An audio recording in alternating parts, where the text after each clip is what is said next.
Stop running from fear. Every time you avoid it, you teach your mind that you are weak. Fear is not the enemy, it is the test, and right now you are either passing it or training yourself to fail. This audiobook will show you how to take control of your mind when fear appears, not later, not someday, but in the moment. You will learn how to stop reacting, stop retreating, and start building strength through mental control. Because the people who win are not fearless, they are simply no longer controlled by fear. Chapter 1. Fear is not the problem, your reaction is. Fear shows up for everyone. Every single person, no exceptions. That's the first truth you need to understand. Fear is not a flaw in you. Fear is not a sign that something is wrong. Fear is automatic. It is biological. It is ancient. It shows up before logic, before confidence, before courage. Fear is fast. Weakness is not. Weakness is learned. And that's the key. You were not born weak. You were trained into it, slowly, quietly, through repetition, through what you did after fear appeared, through how you reacted, through what you chose next. You have a choice. Fear shows up for everyone. Control determines who wins. Say it again. Fear shows up for everyone. Control determines who wins. Most people never learn this. They think the goal is to eliminate fear, to wait until they feel confident, to wait until the fear goes away. That moment never comes, so they wait and shrink. It's not about fear, it's about reaction. That's the difference between people who move forward and people who stay stuck their entire lives. Look around you. Look at people who freeze when it's time to speak up, people who procrastinate when it's time to act, people who quit when it gets uncomfortable. They don't stop because they are incapable. They stop because they panic internally and obey it. They feel fear and they retreat. They feel discomfort and they escape. They feel doubt and they delay. And every time they do, they reinforce a dangerous lesson to their nervous system. When fear appears, we run. That's not survival. That's conditioning.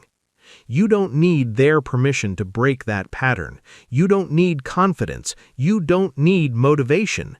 You need control. Fear is just energy, neutral energy. It is neither good nor bad. It only becomes a problem when you let it decide your behavior. That's the part most people miss. It's not about the fear you feel, it's about what you do next. Someone feels fear before a hard conversation. One person avoids it for weeks, loses sleep, builds resentment, weakens their self-respect. Another person feels the same fear and speaks anyway. 10 minutes of discomfort, then relief, then strength. Same fear, different reaction, different outcome. That's the pattern everywhere. People procrastinate not because the task is dangerous, but because they don't know how to sit with the internal discomfort of starting. So they scroll, they snack, they distract, they tell themselves stories. I'll do it tomorrow. I just need to feel ready. I'm not in the right headspace. That's fear in disguise. And every time you obey it, you make it stronger. You have a choice. Here's what you must understand clearly. Fear does not mean stop. Fear means your nervous system is activated. That's it. It's not a message about reality. It's a sensation in the body. Tight chest, shallow breathing, tension. The moment you label that sensation as danger, you lose control. The moment you label it as energy, you gain it. That's the key. Fear shows up for everyone. Control determines who wins. Strong people are not calmer by nature. They are trained. They have practiced not reacting. They have practiced staying still internally while the body is loud. They don't flinch at the sensation. They don't ask, how do I get rid of this? They ask, what's the next action? That's discipline. It's not about bravery, it's not about confidence, it's about discipline. You don't rise to the level of your motivation, you fall to the level of your training, and most people are trained to avoid. Think about quitting.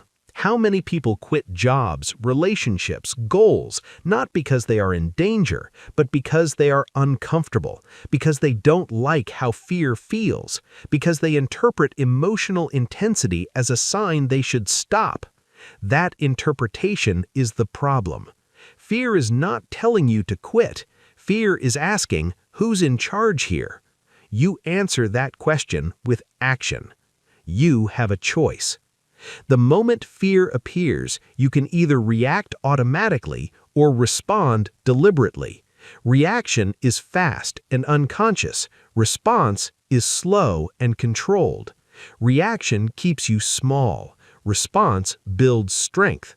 That's why avoidance feels relieving in the short term and destructive in the long term. Your body relaxes when you escape, but your identity takes a hit.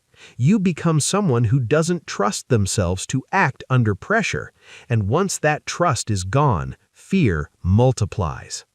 Here's the reframe you must install. Fear is the gym. Every time fear appears, you are being offered a chance to train mental control. Avoid it, and you get weaker. Move through it, and you get stronger. That's it. No drama, no psychology, no excuses. You don't need to eliminate fear. You need to outgrow reacting to it. So here's the instruction. Simple, non-negotiable. When fear appears, pause for 1 second. Not to think, not to negotiate, just to breathe. Slow the breath, drop the shoulders, relax the jaw. Then act. Small action, immediate action, imperfect action. Send the message, start the task, speak the sentence, take the step. You don't need their permission. You don't need certainty. You don't need to feel ready. You have a choice. This is how control is built, not in grand moments, but in these small, quiet decisions where no one is watching, where fear expects you to run and you don't. Fear shows up for everyone. Control determines who wins. By the end of this chapter, you should no longer be asking, how do I get rid of fear? That question keeps you weak. The better question is, what does fear want me to avoid right now? And then you do exactly that thing. Not aggressively, not emotionally, calmly, deliberately, repeatedly. That's strength. And once you stop reacting, fear loses its leverage. It still shows up, but it no longer controls your behavior. You do. You mastered the first truth. Fear is not the problem. Your reaction is. Now it's time to go deeper, because every time you avoid fear, something else happens quietly in the background. You shrink, and that's what we're confronting next. Chapter 2. Every time you avoid fear, you shrink. Every time you avoid fear, something happens inside you. Not loudly, not immediately, but permanently. You shrink. Not physically, mentally, nervously, identity-wise. And that's the danger most people never see. Avoidance feels harmless. It feels reasonable. It feels justified. You tell yourself you're being patient, strategic, cautious. But underneath that story, your nervous system is learning a lesson. Avoidance is rehearsal for failure. Say it again. Avoidance is rehearsal for failure. That's the key. Fear doesn't disappear when you avoid it. It multiplies. Your brain marks the avoided situation as a threat, so the next time it shows up, fear arrives faster, louder, stronger. That's not weakness. That's conditioning. You have a choice. Most people unknowingly train themselves to panic. They train themselves to hesitate. They train themselves to doubt their ability to handle discomfort. And they do it one small avoidance at a time. Think about hard conversations, the message you don't send, the boundary you don't set, the truth you don't say. You avoid it because your chest tightens, because your mind starts racing, because you don't like how it feels. So you delay, and the relief is instant. Your body relaxes, the tension drops, your nervous system says, "Good, we survived." But that relief comes at a cost.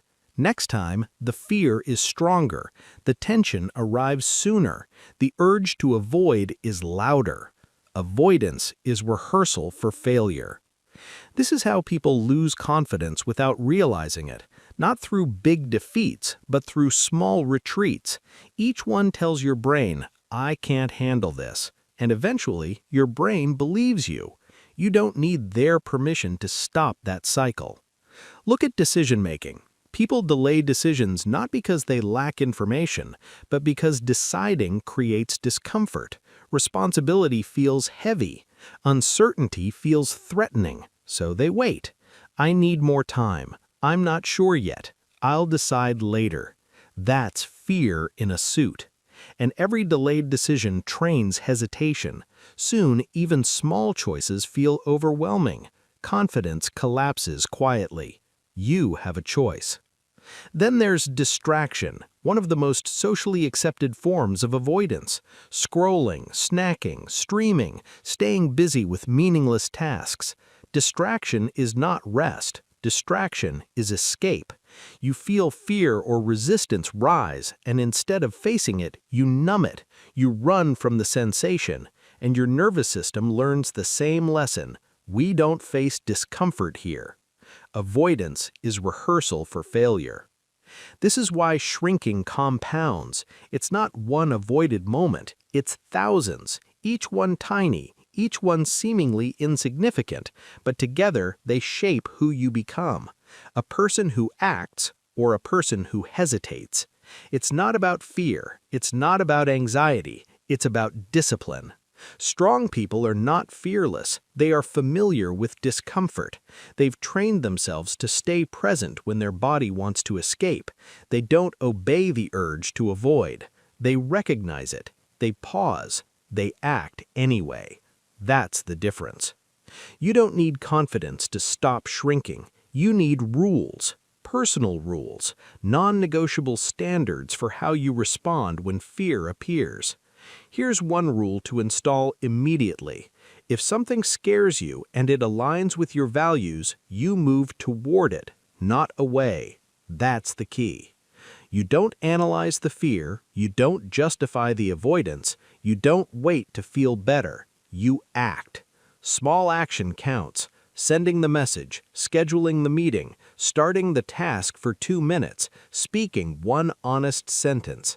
Action breaks the shrinking pattern. Avoidance reinforces it. You have a choice. Understand this clearly. Shrinking doesn't just reduce confidence, it reduces self-trust. And once you stop trusting yourself to act under pressure, fear controls everything. You start designing your life around comfort. You choose the safe option. You stay quiet. You stay small. Not because you want to, but because your nervous system has been trained to avoid. That training can be reversed, but only through exposure, only through repetition, only through doing the thing fear tells you not to do again and again. It's not about bravery, it's not about intensity, it's about consistency. Every avoided fear makes the next one harder. Every faced fear makes the next one easier. That's biology. So here's your instruction. Clear, direct, uncomfortable. Stop rewarding avoidance. Notice when you feel relief after escaping discomfort. That relief is not a win, it's a warning. It means you just trained fear to come back stronger. Instead, reward action. After you do the hard thing, pause and acknowledge it. Not emotionally, factually. I acted. That reinforces strength. That builds identity. You don't need their permission to do this. You don't need applause. You don't need validation.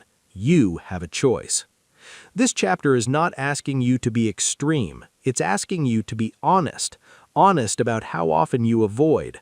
honest about how much shrinking has already happened, and then disciplined enough to reverse it.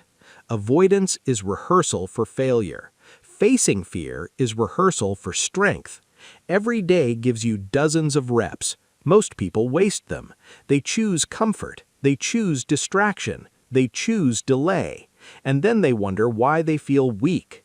Now you know. Fear didn't shrink you. Avoidance did. You don't eliminate fear by running away from it. You eliminate its power by standing still and acting anyway. That's control. You've learned what avoidance does. You've seen how shrinking compounds silently until confidence collapses, and now you understand why comfort is such an expensive habit. You've stopped reacting. You've stopped shrinking. Now it's time to learn how to take control at the physical level, because fear starts in the body before it reaches the mind. That's where real power is built. Chapter 3. Control the mind, control the body. Fear does not start in your thoughts. That's the first correction you need to make. Fear starts in the body. Your breath tightens, your shoulders rise, your jaw clenches, your muscles brace, and then your mind panics. Most people get this backward. They try to think their way out of fear while their body is already out of control. That never works. A chaotic body produces a chaotic mind. That's the key. Calm the body, command the mind. Say it again. Calm the body, command the mind. You have a choice. The moment fear appears, your body reacts automatically. That's biology. You don't control the initial surge, but you do control what happens next, if you've trained it. This is where mentally strong people separate themselves, not through positive thinking, not through motivation, through physical control. Soldiers learn this. Athletes learn this. High performers in every high-pressure field learn this. They don't argue with fear. They regulate the body. It's not about courage. It's not about confidence. It's about discipline. When your body is tense, your brain interprets danger. When your breathing is shallow, your mind accelerates. When your posture collapses, your thoughts weaken. So stop asking, how do I stop feeling afraid? Start asking, what is my body doing right now? That's the key. Fear is a physical event first. Treat it physically. Here's the first rule you install immediately. You never make decisions in a dysregulated body. Never. That rule alone will change your life. You feel fear rising, the urge to react, to speak impulsively, to escape, to avoid. That's when you pause. You don't need their permission to pause. You don't need to explain it. You have a choice. You slow the breath. Inhale through the nose, slow, controlled. Exhale longer than you inhale. This tells your nervous system one thing: we're not in danger. That's not theory, that's physiology.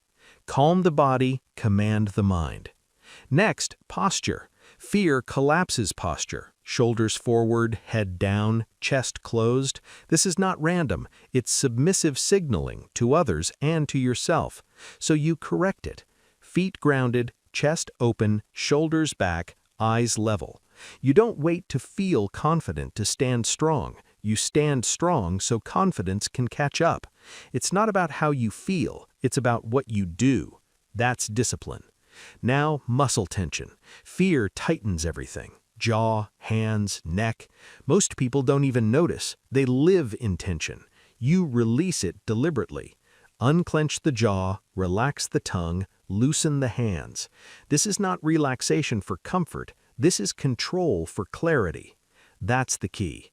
Calm the body, command the mind. Notice what just happened. You didn't eliminate fear. You reduced its volume. You created space, and in that space, choice returns. You have a choice. This is why people freeze under pressure. Their body hijacks the system, and once that happens, logic disappears, words vanish, decisions stall. Not because they're weak, because they're untrained. Training fixes this. You don't rise to calm, you fall to training. So you practice physical control before pressure hits, daily, in small moments, when traffic frustrates you, when someone interrupts you, when you feel impatience. Those are reps. Every time you regulate instead of react, you're building a nervous system that stays stable under stress. That's real strength. Athletes don't calm down by thinking positive thoughts mid-competition. They breathe, they reset posture, they control their body, and their mind follows. Same principle, different arena. You don't need their permission to train this. You don't need silence or perfect conditions. You practice where you are. Here's another rule. Your breath leads your behavior. If your breath is rushed, your actions will be rushed. If your breath is shallow, your thinking will be shallow. If your breath is controlled, your mind steadies. That's not philosophy, that's reality. So when fear appears, you do not ask, "Why do I feel this way?" You ask, "What's my breathing doing?" Then you fix that first. Calm the body, command the mind. And here's the deeper truth most people miss. Physical control builds identity. When you prove to yourself over and over that you can regulate under pressure, fear loses credibility. You stop believing every alarm your body sends. You don't panic at discomfort. You don't flinch at tension. You stay present. That's what control looks like. It's not dramatic, it's quiet, it's internal, and it compounds. Soon, fear still shows up, but it doesn't rush you. It doesn't shove you into decisions. It doesn't force avoidance. It becomes background noise. You have a choice. Every time you feel fear, you can let your body spiral, or you can ground it. One path builds weakness, the other builds command. It's not about emotion, it's not about fearlessness, it's about discipline. Discipline of breath, discipline of posture, discipline of physical awareness. That discipline becomes mental authority. This chapter is not asking you to suppress fear. Suppression backfires. This chapter is teaching you regulation, control, command. Fear can exist without chaos if you lead. Calm the body, command the mind. Once your body is under control, something important happens. Your mind stops negotiating, the noise quiets, the excuses weaken. And that's when fear tries a new strategy. It starts talking. It starts bargaining. It starts reasoning. It starts convincing, which is exactly what we're dealing with next.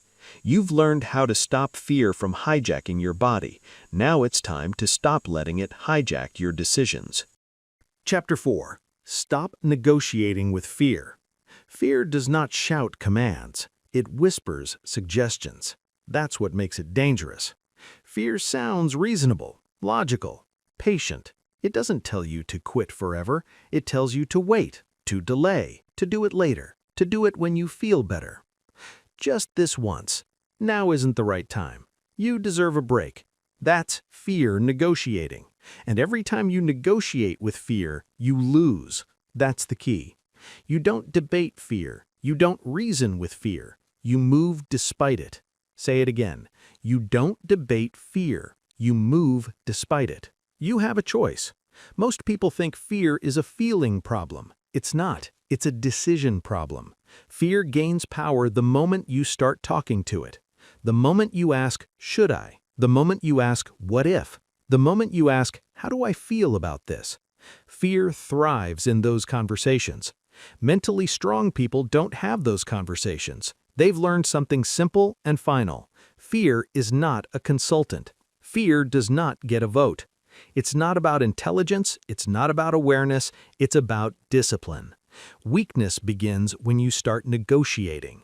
Think about how often fear delays your actions. You don't say no to the hard thing, you say later. You say tomorrow. You say after I prepare more.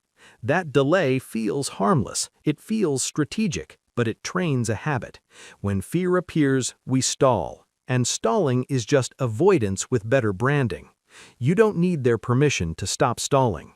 Fear uses time against you. The longer you wait, the heavier the action feels. The story grows. The resistance multiplies. Momentum dies.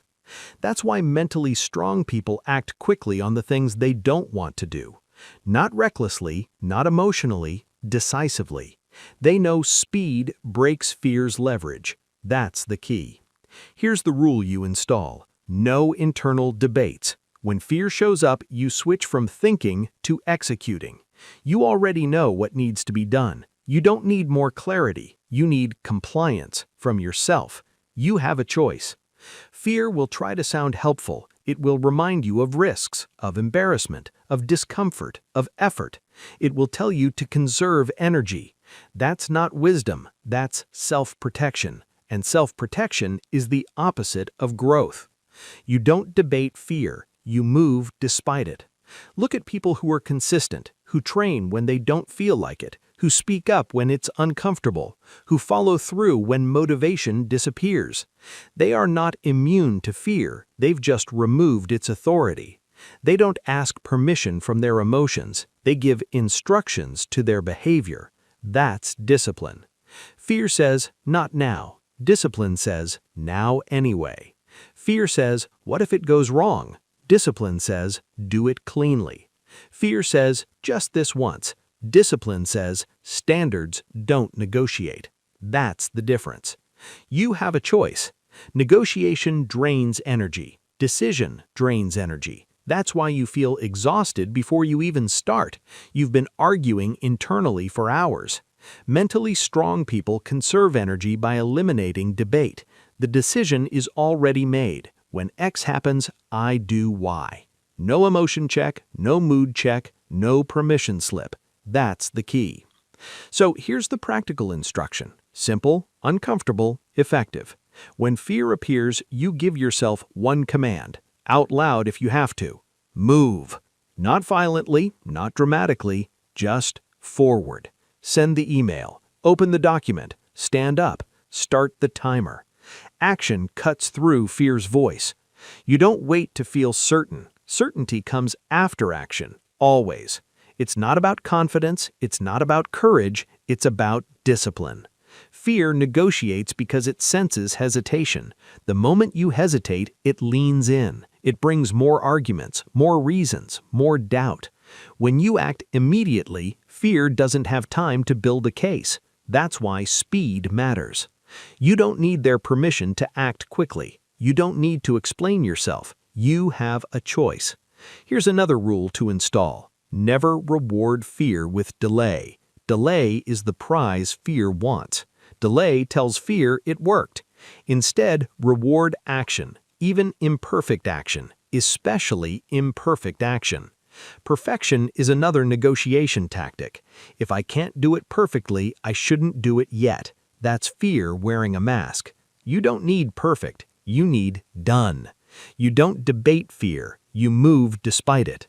This chapter is about ending the internal tug of war. That war exhausts you, it weakens you, it makes fear feel bigger than it is. When you stop negotiating, something surprising happens. Fear still speaks, but it sounds distant, less convincing, less urgent, because it no longer controls timing. Timing is power. When you decide when you act, regardless of fear, you take back control. That's the real win. It's not about silencing fear forever. It's about refusing to let it stall your life. You have a choice. Every negotiation you refuse builds authority. Every decisive action strengthens identity. You become someone who doesn't argue with discomfort. And once that identity sets in, fear adapts. It stops trying as hard. It realizes you're not listening. That's strength.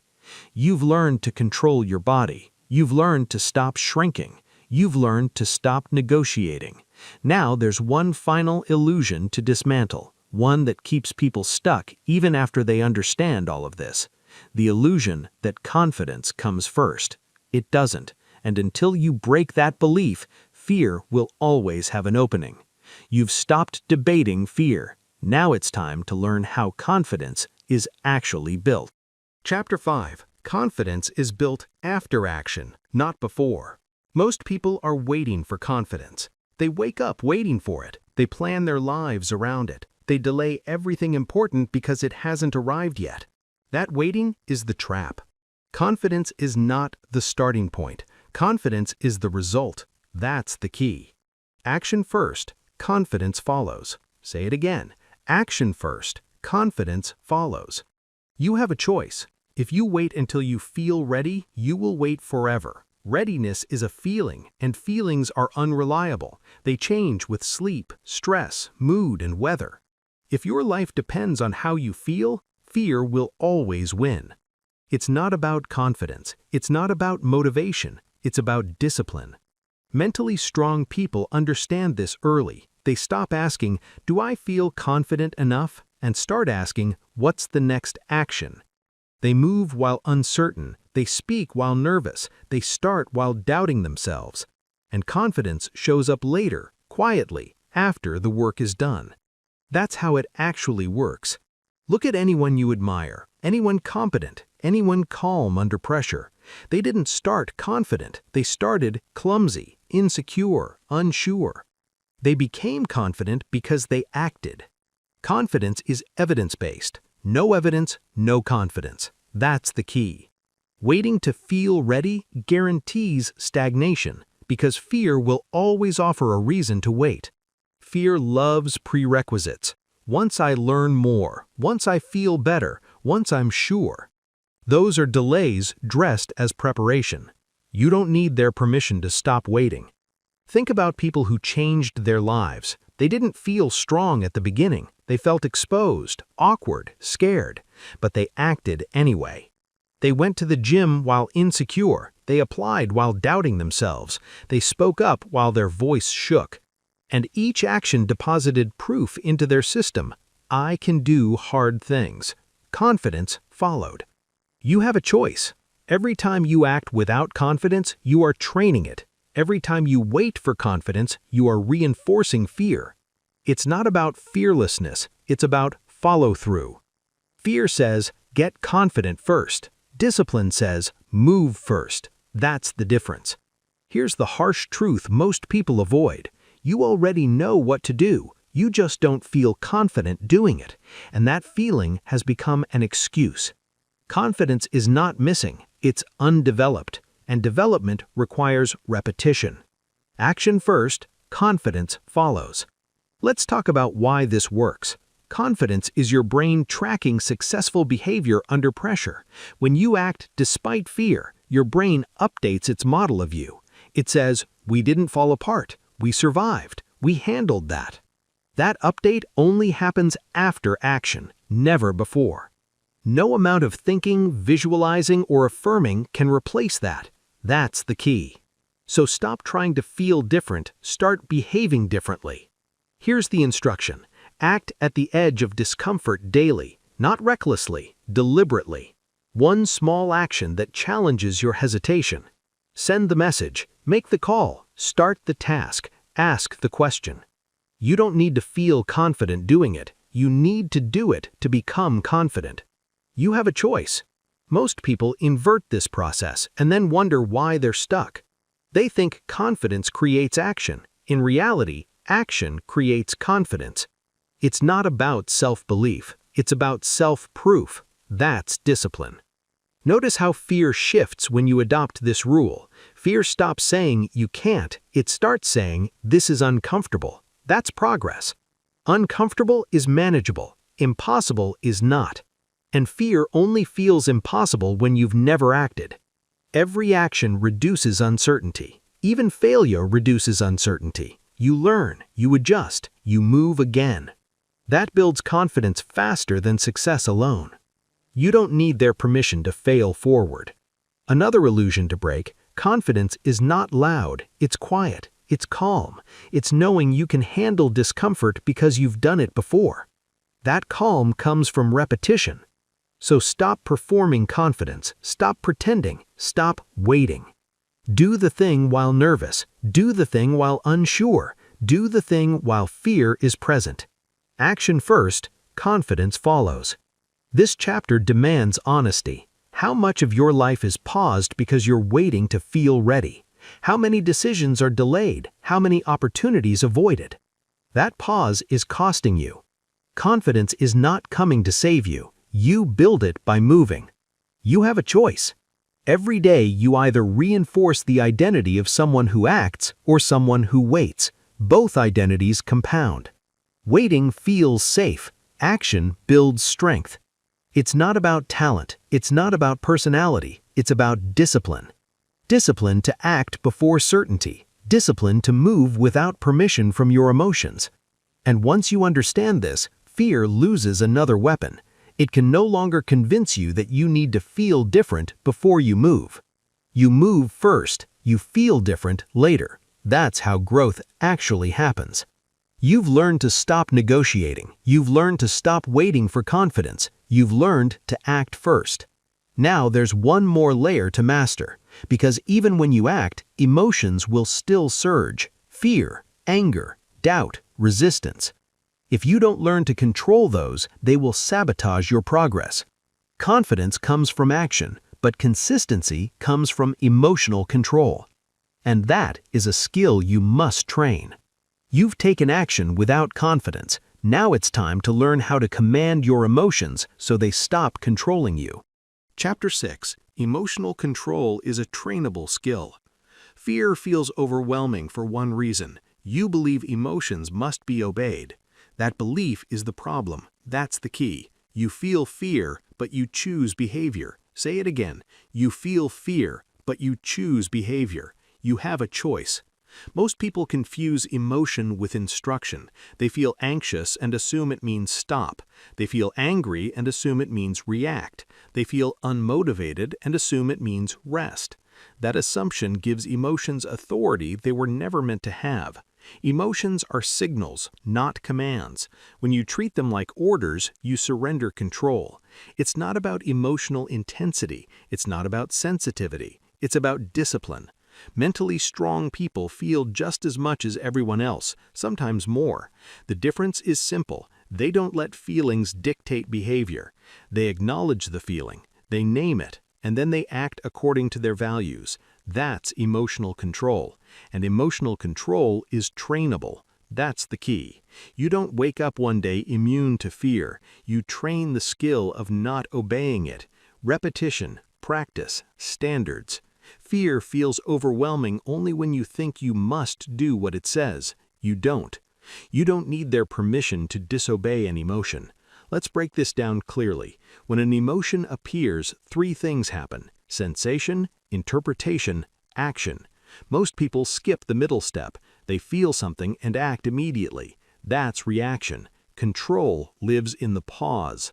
You feel fear, but you choose behavior. That pause is everything. Inside that pause, you remind yourself of a rule. Feelings are allowed. Behavior is chosen. That rule changes everything. You don't suppress emotions. Suppression builds pressure. You don't indulge them either. Indulgence builds weakness. You observe them. I feel fear. I feel anger. I feel resistance. And then you move forward anyway. That's discipline. Fear says avoid. Discipline says proceed. Anger says react. Discipline says respond. Resistance says quit. Discipline says continue. That's the skill. You have a choice. Most people think emotional control means being calm all the time. That's wrong. Emotional control means staying aligned with your standards even when you're not calm. Calm is optional. Control is not. That's the key. Here's the practical training method. Simple, repeatable. Step 1. Name the emotion, out loud if possible. Naming creates separation. It reminds you that the emotion is happening to you, not as you. I feel fear. I feel doubt. I feel overwhelmed. Step 2. Regulate the body. You already learned this. Slow the breath, relax the jaw, ground the posture. Step 3. Choose the smallest disciplined action available. Send one message, take one step, work for 5 minutes. Action stabilizes emotion. You don't wait for emotion to stabilize before acting. You act to stabilize emotion. That's the key. You feel fear, but you choose behavior. This is how soldiers move under fire. This is how athletes perform under pressure. This is how leaders stay steady when everyone else panics. They don't feel less, they obey less. That's the difference. You don't need their permission to train this skill. You practice it daily in low-stakes moments, when you don't feel like working, when you want to snap at someone, when you want to procrastinate. Those are training grounds. Every time you choose discipline over emotion, you strengthen the muscle. Every time you obey emotion, you weaken it. It compounds. That's why emotional people aren't weak. Undisciplined reactions are. It's not about emotion, it's not about temperament, it's about discipline. Here's another rule to install. Never make permanent decisions in temporary emotional states. Emotions rise and fall. Standards stay. Fear will peak and pass. Anger will peak and pass. Doubt will peak and pass. If you don't obey them, you have a choice. Most regrets come from emotional obedience, quitting in frustration, speaking in anger, avoiding in fear. Those moments feel justified at the time and costly later. Control prevents regret, and control is trained, not gifted. You don't wait for emotional mastery, you practice emotional management. Small reps, daily. This chapter demands responsibility. No more blaming fear, no more blaming anxiety, no more blaming mood. Those are experiences, not excuses. You feel fear, but you choose behavior. Once you internalize this, fear changes roles. It stops being a dictator and becomes background noise. It still shows up, but it doesn't decide. You do. That's power. And here's the deeper shift. When you stop obeying emotions, you start trusting yourself. You become predictable to yourself, reliable, stable. That self-trust is strength. It's not about never feeling shaken, it's about never abandoning your standards. That's the key. So here's your instruction moving forward. Let emotions exist, refuse them authority, observe, regulate, act. No drama, no self-judgment, no negotiation. You don't need their permission to be disciplined. You don't need to feel good to do good work. You have a choice. This chapter completes a major foundation. You can now feel fear without being ruled by it.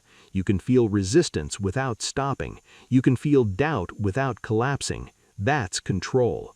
But control alone isn't enough. Strength must be built consistently, and most of that building happens when no one is watching. In quiet moments, private decisions, invisible discipline. That's where real strength is forged. You've learned to choose behavior over emotion. Now it's time to learn where that choice matters most. Chapter 7. Strength is built in moments no one sees. Most people think strength is built on display. They think it's built when someone is watching, when there's recognition, when there's applause. That's wrong. Strength is built quietly. Weakness announces itself. Say it again. Strength is built quietly. Weakness announces itself. That's the key. Public confidence is just the shadow of private discipline. What people see later is shaped by what you do when no one is paying attention. You have a choice. Every day there are dozens of small moments where discipline is required and almost no one sees them. That's why they matter. That's why most people skip them. Waking up when the alarm goes off, starting work when motivation is gone, finishing a task even though no one will praise you. Those moments don't feel heroic. They feel boring. They feel inconvenient, and they reveal who you really are. It's not about intensity. It's not about motivation. It's about discipline. Weakness looks for witnesses. It wants validation. It wants to be seen struggling. Strength doesn't care. Strength does the work quietly and moves on. That's the difference. You don't need their permission to build strength in private. Let's talk about mornings. How you start the day sets the tone for everything else. When you hit snooze, you're not just delaying waking up, you're practicing avoidance. You're teaching yourself that discomfort wins. One small decision, one small retreat, one quiet loss of authority. Do that repeatedly, and it shows up everywhere. Strength is built quietly. Weakness announces itself. Getting up on time isn't about productivity, it's about self-command. It's about proving to yourself that when you say you'll do something, you do it. That proof builds confidence. That's the key. Then there's work, the tasks no one celebrates, the reps that don't get likes, the effort that feels invisible. Most people only work hard when someone is watching, when there's a deadline, when there's pressure, when there's reward. Mentally strong people work hard because it's the standard. They don't ask, will this be noticed? They ask, is this required? That's discipline. You have a choice. Every time you do the hard thing without recognition, you reinforce an identity. I don't need applause to perform. That identity is powerful. Because when pressure hits, you don't crumble. You've already trained without it. Strength is built quietly. Weakness announces itself. Consistency is another private battleground. Motivation comes and goes. Everyone knows that, but most people still rely on it. When motivation disappears, they stop, they rest, they drift, they tell themselves they'll restart later. Later rarely comes. Strong people don't stop when motivation leaves. They expect it to leave. They plan for it. They continue anyway. It's not about feeling driven. It's about being disciplined. That's the key. Consistency in private is what makes courage possible in public. You don't suddenly become strong under pressure. You reveal what you've already built. That's why people panic when things get hard. They haven't trained quietly. You don't need their permission to train when no one is watching. Here's a hard truth. How you act when no one is watching is how you will act when it matters. Pressure doesn't create character, it exposes it. So stop performing strength, start building it. You have a choice. Private discipline also includes restraint, not reacting, not complaining, not venting every frustration to anyone who will listen.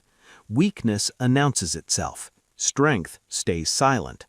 Complaining feels relieving. It feels justified, but it reinforces helplessness. It trains you to focus on what's wrong instead of what's required. Strong people don't complain often. They adjust, they act, they endure. It's not about suppression, it's about control. That's discipline. Every time you choose silence over complaint, action over excuse, you build internal strength. No one sees it, but you feel it. And that feeling compounds. Strength is built quietly. Weakness announces itself. So here's the instruction. Clear, direct. Identify the small disciplines you've been avoiding because no one will notice. Waking up on time, doing the unglamorous work, staying consistent without motivation, holding your tongue, finishing what you start. Those are your training grounds. You don't need to overhaul your life. You need to stop skipping the small tests. Every small test passed builds authority. Every small test failed weakens it. You have a choice. This chapter is not about impressing others. It's about becoming someone you can rely on, someone who doesn't need pressure to perform.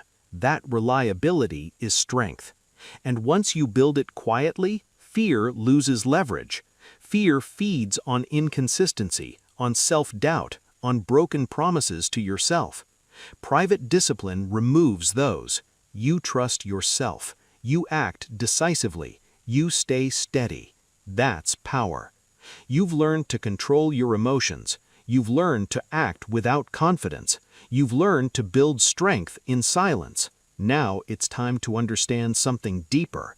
Fear grows when everything is about you, your comfort, your image, your feelings. To truly break fear's grip, you must stop centering yourself. And that shift changes everything. You've built strength quietly. Now it's time to learn how purpose dissolves fear completely. Chapter 8. Fear shrinks when you stop centering yourself. Fear grows when everything becomes personal. Your image, your comfort, your reputation, your feelings. The more you center yourself, the louder fear becomes. That's the key. Fear feeds on ego, on self-protection, on the constant question, how does this affect me? When everything is about you, fear has unlimited leverage. Purpose dissolves fear. Say it again. Purpose dissolves fear. You have a choice. Most people experience fear not because the situation is dangerous, but because their identity is fragile. They're protecting an image, avoiding embarrassment, guarding their comfort. They're not afraid of failure, they're afraid of exposure. That's why fear spikes before speaking up, before leading, before taking responsibility, before being seen. The moment you make it about you, fear takes over. It's not about fear. It's not about confidence. It's about discipline. Mentally strong people shift the frame. They stop asking, "How do I look?" and start asking, "What's required of me?" That shift collapses fear. Purpose dissolves fear. Think about moments when you acted decisively despite fear, times when someone needed you, when responsibility was clear, when there was no time to overthink. Fear didn't disappear, but it didn't stop you. Why? Because it wasn't about you anymore. That's the pattern. When the mission is clear, fear becomes background noise. When responsibility is present, hesitation weakens. When service is required, ego steps aside. That's the key. Fear thrives in self-focus. Fear shrinks in service. You don't need their permission to stop centering yourself. Look at people who lead under pressure. Parents protecting their children, soldiers protecting their team, professionals handling emergencies. They feel fear, but they act, because something matters more than their comfort. Purpose dissolves fear. Now here's the hard truth. Most fear in daily life is manufactured. It's not about danger, it's about self-importance. What if I say the wrong thing? What if I fail? What if I look stupid? That's ego talking, and ego is loud when discipline is low. You have a choice. This chapter is about replacing self-focus with responsibility, not dramatically, practically. Responsibility grounds you. It gives fear less room to grow. It answers the question fear keeps asking, what's in it for me? The answer becomes irrelevant. You don't act because it feels good. You act because it's required. That's discipline. Here's the instruction. Simple, immediate. When fear appears, ask one question. Who or what does this serve? Not how do I feel, not what if this goes wrong, but what is needed right now. That question pulls you out of your head and into action. That's the key. Purpose dissolves fear. Purpose doesn't have to be grand. It can be small, a task, a commitment, a responsibility you've accepted. Finish the work because it needs to be finished. Speak the truth because clarity is needed. Show up because someone is counting on you. Fear loses relevance when responsibility is clear. You have a choice. Most people don't lack courage. They lack something bigger than themselves to stand for, so fear becomes the loudest voice in the room. When you choose purpose, fear gets crowded out. It's not about bravery. It's not about self-esteem. It's about discipline. Discipline to show up even when you'd rather retreat. Discipline to serve something beyond your mood. This is why self-obsession weakens people. Constant introspection, constant emotional monitoring, constant self-evaluation. That inward loop amplifies fear. Strong people look outward. What needs to be done? Who needs support? What's the mission? That outward focus stabilizes the mind. Purpose dissolves fear. Here's another truth. Responsibility creates identity. When you consistently act in service of something bigger, you stop questioning yourself. You already know who you are. You're the person who shows up, the person who handles it, the person who doesn't fold under pressure. That identity weakens fear permanently. You don't need their permission to adopt it. This chapter is not about losing yourself. It's about losing self-obsession. There's a difference. You still care. You still feel, but you don't center every decision on comfort. You center it on values. That's strength. So here's the practice. Daily, take responsibility for something that stretches you, something that requires consistency, something that matters beyond your feelings. Then show up regardless of how you feel. Fear will protest. Ego will resist. Excuses will appear. You act anyway. Purpose dissolves fear. Over time, fear learns a new lesson. This person doesn't revolve around themselves. And when fear can't make it personal, it loses its grip. You have a choice. This chapter marks a shift from self-management to self-transcendence, from how do I feel to what is required.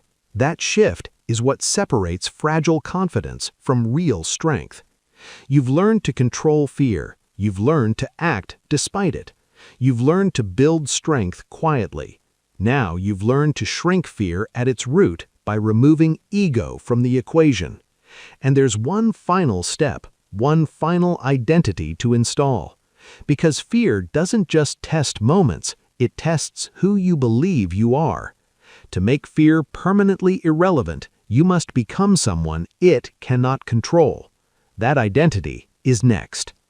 You stopped centering yourself. Now it's time to become dangerous to fear itself. Chapter 9.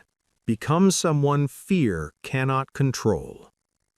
Fear does not respond to techniques forever. Tactics help. Strategies help. Rules help. But identity wins. That's the key. If you only rely on techniques, fear will adapt. It will find new angles, new excuses, new moments of weakness. But when your identity is clear, fear loses leverage completely. Identity beats tactics. You have a choice. Most people ask, what should I do when fear shows up? Strong people ask, who am I when fear shows up? That question changes everything. Fear does not control actions. Identity does. If you see yourself as someone who hesitates, fear will use that. If you see yourself as someone who avoids, fear will exploit that. If you see yourself as someone who waits, fear will keep you waiting. But if you see yourself as disciplined, fear has no entry point. That's the key. This chapter is about installing a new identity. Not motivational words, not affirmations, behavioral identity. An identity proven through action. The core mantra is simple. I am the type of person who moves forward. Say it again. I am the type of person who moves forward. You have a choice. Fear listens for identity cues. It tests you lightly at first. Small resistance, small doubt, small discomfort. If you retreat, it escalates. If you move forward, it recalibrates. Fear does not want to fight discipline. It wants easy targets. That's why identity matters more than willpower. Willpower is temporary. Identity is automatic. It's not about bravery. It's not about personality. It's about discipline. When you identify as disciplined, you stop debating. You stop asking how you feel. You stop negotiating. You act because that's who you are. That's dominance. Here's the mistake most people make. They try to feel like a disciplined person before acting like one. That never works. Identity is earned after behavior. So you act first, then identity follows, then fear adjusts. That's the loop. You don't need their permission to claim this identity. You don't need proof from others. You create proof through repetition. Every time fear appears and you move forward, even slightly, you reinforce the identity. Every time you hesitate and retreat, you weaken it. You have a choice. This chapter demands precision in language. The words you use internally shape behavior. Stop saying, I'm trying. Stop saying, I hope. Stop saying, I'll see. Those are weak identities. Replace them with standards. I move forward. I do what's required. I don't wait for comfort. That's the key. Language directs behavior. Behavior reinforces identity. Identity crushes fear. This is why mentally strong people sound certain, even when outcomes aren't. Their certainty isn't about results, it's about standards. They don't say, "I'll try to show up." They say, "I show up." They don't say, "I'll see if I can handle this." They say, "I handle it."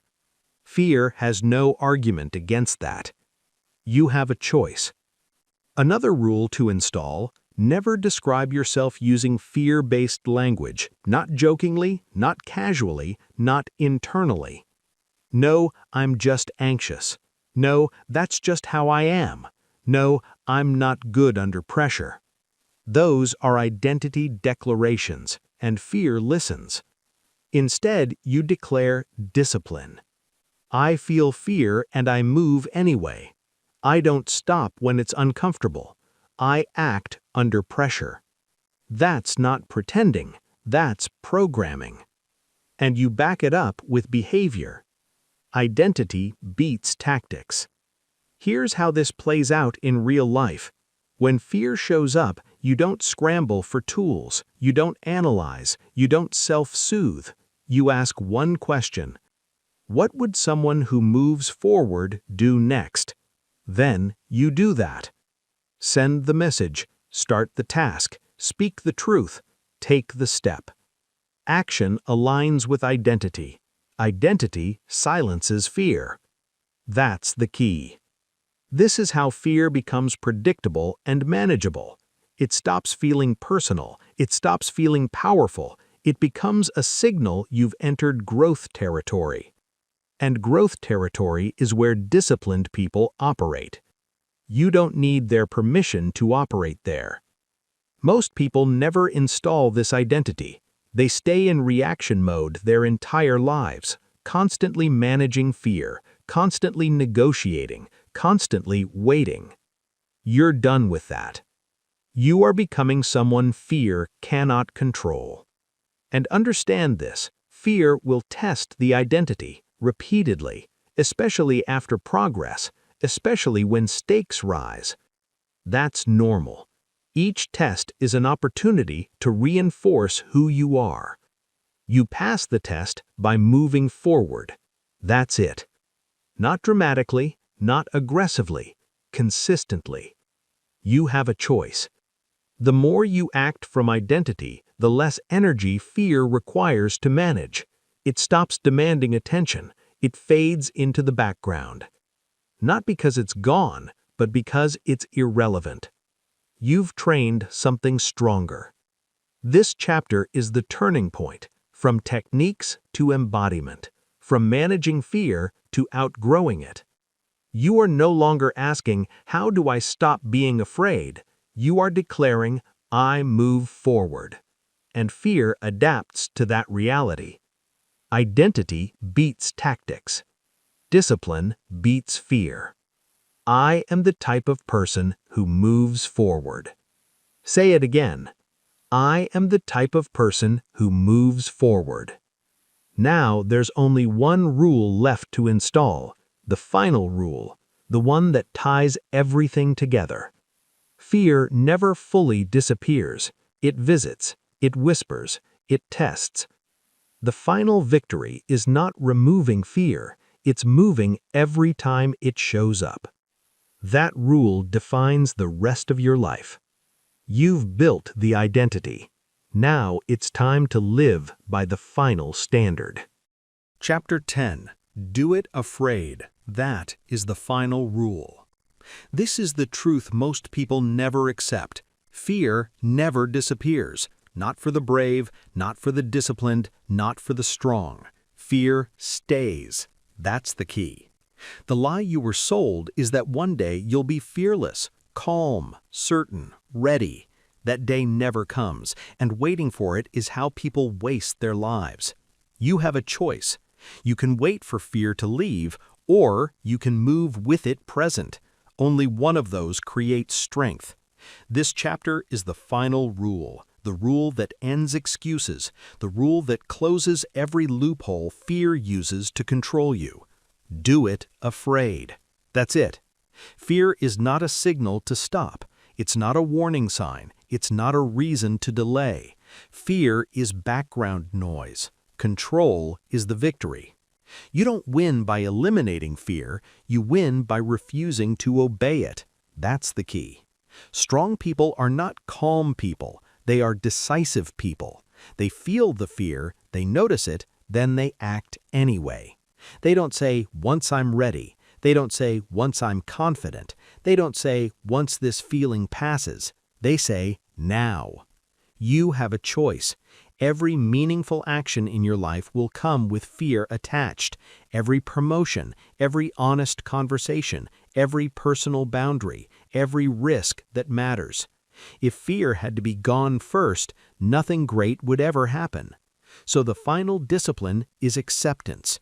You stop trying to feel different. You stop trying to calm everything down. You stop trying to fix fear before acting.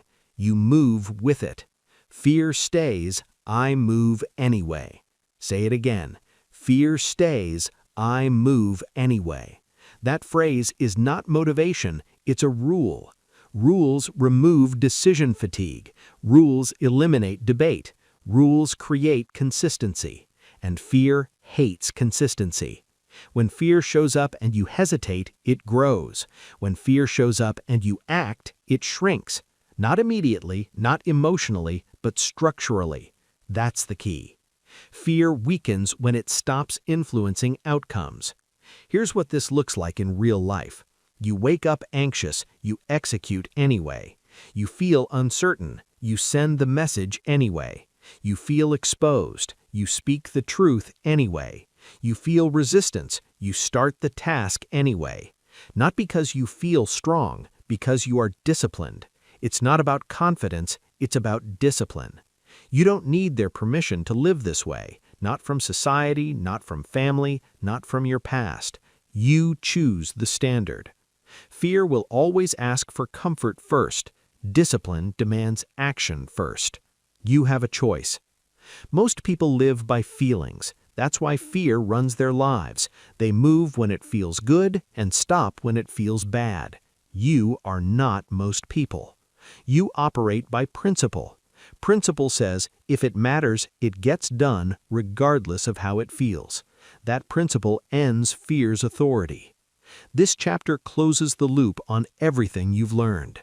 You learned fear is neutral. You learned avoidance trains weakness. You learned to control the body. You learned to stop negotiating. You learned confidence follows action. You learned emotions are signals, not commands. You learned strength is built quietly. You learned purpose dissolves fear. You learned identity overrides tactics. Now you install the final behavior. Do it afraid. No ceremony, no hype, no waiting. Just movement. That's the key. Understand this clearly. Fear will never congratulate you. It won't thank you for growing. It won't tell you it's time to stop. It will keep showing up at new levels. That's not a problem, that's progress. Fear rises to the level of your potential.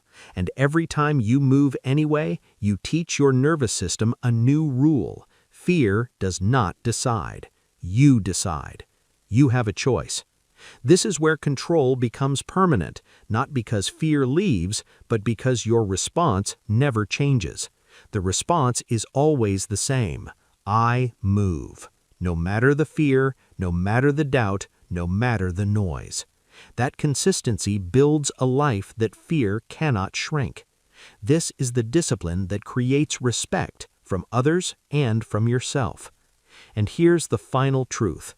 At the end of your life, you won't regret the fear you felt. You'll regret the actions you avoided because you listened to it. This rule prevents that regret. Fear stays, I move anyway. Say it one last time. Fear stays, I move anyway. That is the standard. That is the identity. That is the rule you live by now. You have a choice every day, every moment, and now there is no confusion about what to do. This book wasn't about removing fear, it was about building control, and control is earned through action. This is where the audiobook ends, But this is where your discipline begins. Move. Final rule. Closing. You've reached the end of this audiobook. What follows is not another lesson. It is the final rule. Fear will show up tomorrow. It will show up when it matters. And when it does, you now know the truth. Fear is not a stop sign. It is a signal. You don't wait to feel ready. You don't wait to feel confident. You don't wait for fear to leave. You control your body. You command your mind. And you move forward anyway. Strength is built one decision at a time, especially the ones made while afraid. So here is your challenge. The next time fear tells you to pause, delay, or retreat, act immediately. Do the hard thing. Train the mind. And prove once and for all that fear does not control you. You control yourself.